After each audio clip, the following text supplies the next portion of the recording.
지금 서울 같은 경우에 우리가 이제 재건축 같은 경우에도 지금 저층 재건축은 끝났거든요. 근데 사업성 좋은 게 끝났으니까 이제 앞으로 이제 중층 재건축이 남아 있는 거고, 앤드 지금 리모델링이 남아 있는 거죠. 그래서 앞으로 이제 리모델링이 활성화될 수가 있으니까 이런 어떻게 보면 용적률에 대한 구체적인 지침 등이 이제 계속 나오는 겁니다. 그래서 여러분들 예, 안녕하십니까 시청자 여러분. 정창래 부동산 성공투자 정창래입니다. 자, 이번 시간에는 이제 강의 주제가 아파트에 대한 얘기를 좀 해볼까 합니다. 예, 근데 제가 이제 아파트에 대한 얘기 중에서도 이제 뭐 재건축 얘기를 좀 많이 해드렸었잖아요. 예, 재건축 얘기를 많이 해드렸는데 이번 시간에는 이제 리모델링에 대한 얘기를 좀 해볼까 합니다. 이번에 그 서울시에서 리모델링에 대한 기본 계획이 좀 이제 개정안이 나왔거든요. 예, 그래서 좀 리모델링에 대한 문턱을 좀 낮추는, 예, 어떻게 보면 리모델링에 대한 사업성을 약간 좀 높여주는, 또 리모델링에 대해서 약간 좀 애매모호했었던 것들을 좀 어떻게 보면 이제 구체적인 지침, 이런 것들이 나왔거든요. 근데 우리가 이제 리모델링 같은 경우는 이제 재건축하고 비교해 보면 뭐 장점도 있고요. 그 다음에 단점도 있고요. 그리고 또 하나가 리모델링이 지금 안고 있는 또 숙명 같은 게 있습니다. 숙제가 또 풀어야 될 숙제가 있어요.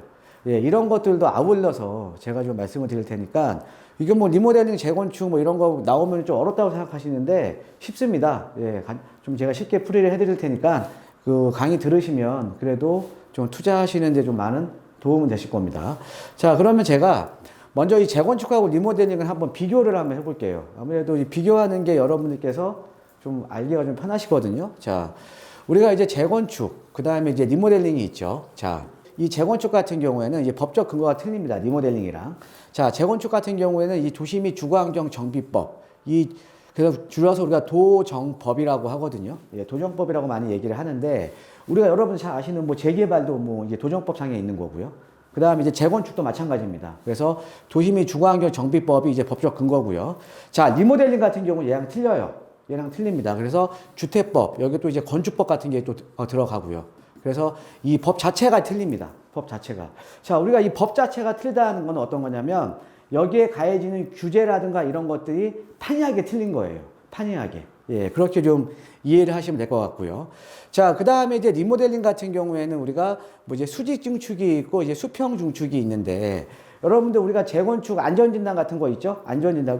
재건축 같은 경우도 제가 여러 번 누차 말씀을 드렸지만 재건축을 시작을 하기 위해서는 안전진단을 통과를 해야죠. 그렇죠? 그래서 똑같습니다. 리모델링도 안전진단을 통과를 해야 되는데, 이게 이 안전진단 등급이 A, B, C, D, E 등급이 있거든요. 예, 5개 등급이 있는데 등급이 낮을수록 좀 아주 노후된 이제 건물입니다. 예, 노후된 이제 공동주택으로 보시면 되는데, 재건축 같은 경우에는 D등급 이하가 돼야 안전진단 통과되는 거예요. 그래서 재건축은 D등급일 때는 조건부고요. 2등급일 때는 재건축이 시작 가능한 겁니다. 자, 그런데 최근에 여러분들 재건축, 그러니까 아파트들이 안전진단에서 다 탈락했잖아요. 그렇죠? 그 이유가 뭐냐면 이 안전진단에 대한 기준을 상향시킨 겁니다.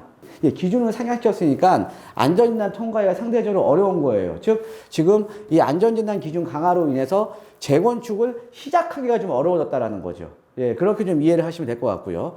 근데 반면에 리모델링 같은 경우는 수직증축은 B등급이야. 그 다음에 수평증축은 C등급이야. 어때요? 상대적으로 안전진단 기준도 조금 수월하죠? 그죠? 예, 그래서 리모델링 같은 경우가 안전진단 기준도 좀 수월하고요.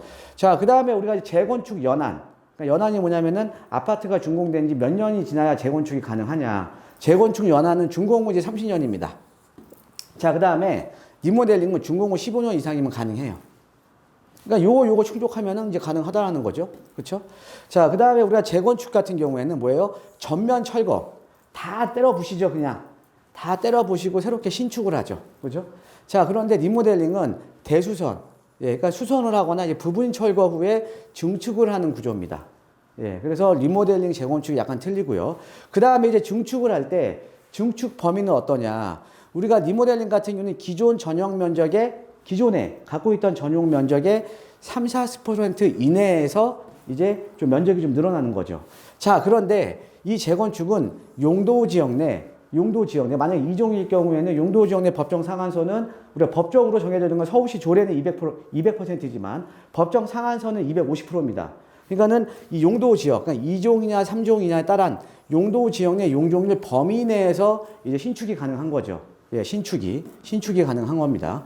자, 그 다음에 용적률 같은 경우는 아까 제가 말씀드렸듯이 재건축은요, 법정 상한 이내로 해야 돼요.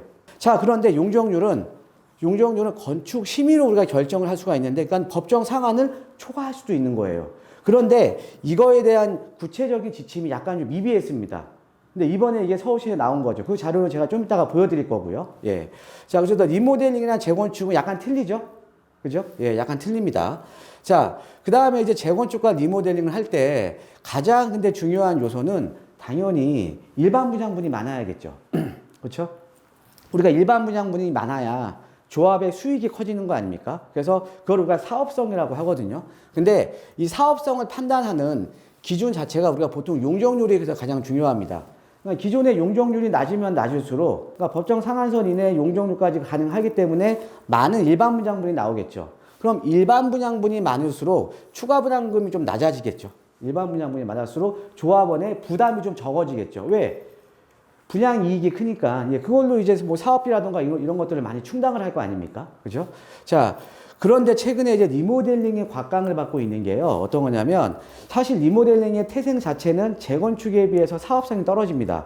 자, 그런데 최근에 리모델링 사업이 지금 곽강을 받고 있는 이유는 아파트 가격이 오른 거예요.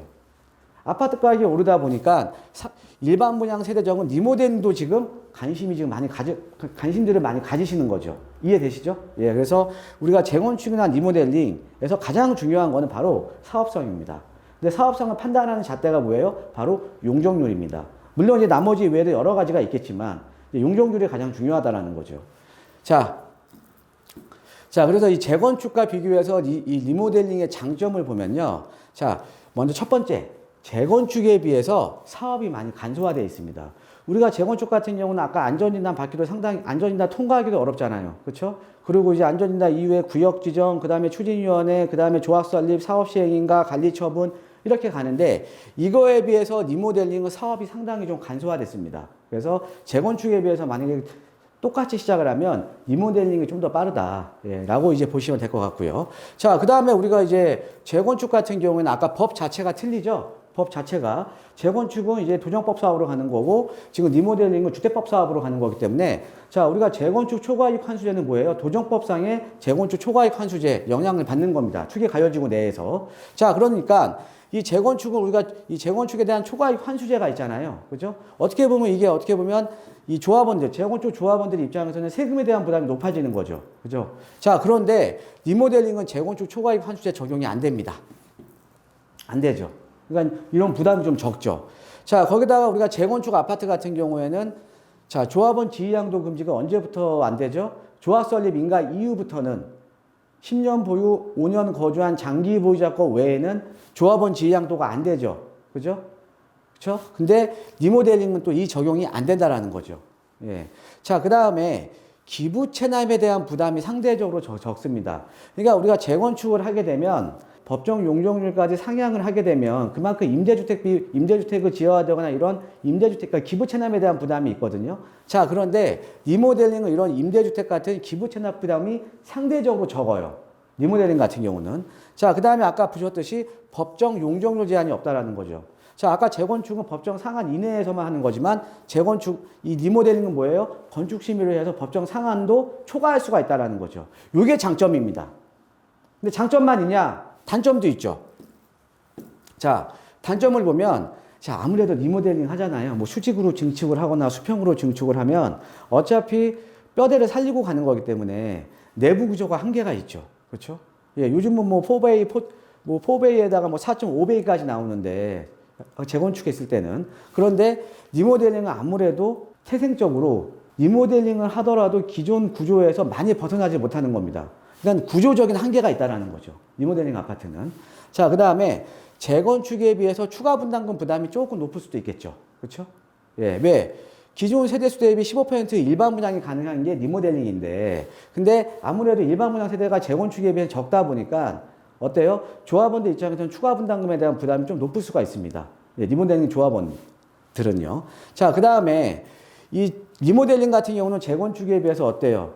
이 동간거리가 좁아지겠죠. 만약에 수평 증축을 한다 그러면 기존보다 옆으로 늘어나는 거니까 동과 동 사이의 거리가 줄어들 거 아닙니까? 자, 그러면 동과 동 사이의 거리가 줄어든다? 일조권이라던가 좀 과밀해서 좀 공급이 되겠죠. 그러다 보니까 단지 내 쾌적성이 좀 재건축 아파트에 비해서 떨어질 가능성이 좀 높겠죠. 그죠? 예. 자, 그리고 이제 아까 제가 이제 숙제라고 말씀을 드렸는데, 숙제라고. 이 내력벽 철거 등 규제 완화가 아직 안 됐어요. 그러니까 우리가 어떻게 보면 리모델링의 태생적인 한계가 내부 구조에 대한 한계가 있잖아요. 근데 이 한계를 극복하기 위해서는 지금 내력벽이라든가 이런 게 좀 철거될 수 있는 이런 논의가 좀 돼야 되거든요. 그런데 계속 지금 논의를 한다고 했는데 계속 미루고 있습니다. 계속 정부에서. 계속 미루고 있다 보니까 이 내력벽 철거에 대한 어떻게 보면 이게 숙제가 지금 남아있는 거예요. 예, 아무래도 내력벽을 철거를 해버리면 구조 자체도 어떻게 보면 거의 신축급으로 나올 수가 있겠죠. 그죠? 예, 그래서 이게 지금 숙제입니다. 이게. 숙제예요, 이게. 네, 숙제입니다, 이게. 예, 그래서 요거에 대한 것들도 여러분 좀 알아두시면 나중에 뭐 내력벽 철거에 대해서 뭐 논의가 들어간다, 완화가 된다, 이러면 뭐 리모델링 사업이 더 활성화가 되겠죠. 그죠? 예. 자, 그래서 이 리모델링에 대한 단점 좀 말씀드렸고요. 자, 그 다음에 이번에 이제 2025년 공동주택 리모델링 기본계획 주민 공람이 지금 나오는데 어떤 내용이냐? 크게 보면, 자, 첫 번째, 이 서울시에서 이제 조사한 결과 공동주택 리모델링에 대한 수요를 좀 예측을 했고요. 그 다음에 리모델링 시 아까 용적률 완화에 대한 구체적인 이제 기준이 지금 나왔습니다. 구체적인 기준. 어떤 경우에 우리가 용적률을 완화해 주겠다. 이런 구체적인 지침이 좀 마련됐고요. 자, 그 다음에 왜 재건축이나 이런 것들은 좀 사업비 지원이 되거든요. 뭐 조합 운영비라든가 이런 것들. 그러니까 리모델링 사업에 대한 사업비 지원. 예, 사업비 지원에 대한 것들도 좀 나와 있거든요. 크게 보면 세 가지예요. 그래서 크게 보면 세 가지거든요. 예. 자, 그래서 요 세 가지에 대한 내용 이제 보여드리면 서울시 공동주택 리모델링 용적률 완화 기준 마련. 그래서 기본계획 재정비. 자, 그래서 이제 공람기간은 11월 4일부터 19일까지고요. 자, 서울시가 노후 아파트의 리모델링에 대한 효율적인 도시 관리 방안을 마련하고 신속한 주택 공급도 이뤄질 수 있도록 2025년 서울시 공동주택 리모델링 기본계획을 재정비한다. 자, 근데 이 재정비하는 내용이 어떤 거냐면 공동주택 리모델링은 준공된 지 15년 이상 된 아까 그러니까 리모델링 연한이 15년이었죠. 15년 이상 된 주택단지에서 주민 동의를 통해 추진할 수 있다. 뭐 재건축도 주민 동의를 통해서 이제 추진하는 거잖아요. 단 재건축에 비해 상대적으로 절차가 좀 간소하고 사업 문턱이 좀 낮다. 그래서 앞으로 이제 리모델링에 대한 수요를 예측을 하고 리모델링에 대한 어떻게 보면 좀 구체적인 지침이 좀 있어야 될 거 아닙니까? 또 용적률이라든가 이런 것들. 그리고 그런 것들이 지금 나온 거예요. 자, 그래서 이 공동주택에 대한 리모델링 수요 예측을 보면 서울 시내 공동주택 총 4,217개 중에 리모델링이 가능한 단지는 한 3,096개다. 이 중에서 우리가 리모델링 하더라도 서울시는 가뜩이나 주택 공급이 부족하니까 좀 세대가 늘어나는 리모델링이 더 좋겠죠. 그죠? 그러니까 이 중에서 수평 증축이라든가 수직 증축으로 인해 세대수를 늘리는 세대수 증가형 리모델링이 가능한 단지는 898개로 추정을 했다. 자, 그래서 898개로 이제 추정을 했는데, 자, 그래서 이 898개 단지가 모두 세대수 증가형 리모델링을 한다는 가정하에 세대수가 증가를 하면 뭐예요? 기반 시설이 또 같이 그만큼 들어가야 되거든요. 그렇죠? 뭐 상하수도도 들어가야 되고, 그죠? 그래서 세대수 증가가 기반 시설에 미치는 영향을 분석한 결과 상하수도, 교통, 학교, 공원에 미치는 영향이 미미해서 리모델링으로 인한 세대수 증가를 충족할 수 있다는 분석이 나왔다. 자, 그러면은 이제 리모델링이 앞으로 활성화될 거를 대비해서 뭐 구체적인 지침들이 좀 만들어져야 될 거 아닙니까? 그래서 그런 것들이 나온 거죠. 그래서 이제 수요 예측에 대한 얘기가 나왔고요. 둘째, 이제 기반 시설을 정비하거나 지역 친화적인 시설 등을 설치하는 경우 용적률 인센티브를 받을 수 있도록 이제 구체적인 지침을 지금 마련한 겁니다. 그래서 여기 보면 공동주택 리모델링 경우 주택법에 따라서 주거 전용 면적의 30에서 40%까지 증축할 수 있고, 아까 제가 법적 근거가 주택법이라고 했죠. 그 다음에 또 하나가 건축법이죠. 건축법에 따른 용적률 완화도 가능하다. 용적률과 세대수가 증가한다는 점에서는 재건축과 비슷하지만 리모델링의 경우에는 그동안 용적률 완화에 대한 구체적인 기준이 없었다. 아까 제가 설명드린 부분이죠. 그래서 이 구체적인 지침이 어떻게 나오냐. 앞으로는 이 기준에 따라, 자, 어떤 거냐. 도로라든가 공원 등 기반시설을 정비하는 경우에는 최대 맥스 20%포인트 용적률 추가적으로 인센티브 주고요. 그 다음에 녹색 건축물, 그러니까 친환경, 예, 친환경 건축물을 조성하는 경우에는 최대 또 20%. 예, 그 다음에 뭐 열린 놀이터라든가. 그러니까 이제 단지 내 공개 용지를 늘리는 거죠. 예, 공개 용지. 아니면 뭐 공유 주차면 지역 친화 시설을 설치하는 경우는 최대 맥스 30%. 예, 그 다음에 상업시설. 그러니까 뭐 단지 내 상가 같은 경우가 가로를 활성화하는 경우에 최대 10% 등 용적률 완화를 받을 수 있다라는 이런 구체적인 지침이 지금 나온 겁니다. 구체적인 지침. 그래서 이번에 지금 첫 번째, 두 번째, 세 번째가 나오는데 가장 두 번째가 큰 거예요. 용적률 완화에 대한 구체적인 지침이 나왔다는 거죠. 자, 그 다음에 세 번째는, 자, 공동주택 리모델링 사업 활성화를 위한 공공지원책으로, 예, 공공지원, 그러니까 사업 활성화를 위한 공공지원책으로 정비기금을 활용해 지원할 수 있도록 관계 법령 개정을 추진하고 조합 운영비나 공사비 융자 등 금융상품 개발에도 나설 계획이다. 예, 그동안은 리모델링은 타 정비사업과 유사하게 노후 공동주택 주거 환경을 개선하는 사업이었지만 재개발, 재건축과 달리 사업비 지원 제도는 없었다. 예, 그래서 이런 사업비 지원에 대한 것들도 앞으로 법적 근거를 만들겠다라는 겁니다. 그래서 이번에 서울시에서 나온 그 리모델링에 대한 개정안 세 가지를 보면 첫 번째, 리모델링 아파트에 대한 수요 예측을 했고요. 그 수요 예측을 바탕으로 해서 앞으로 리모델링이 가능했을 때 용적률에 대한 구체적인 지침이 만들어진 거고요.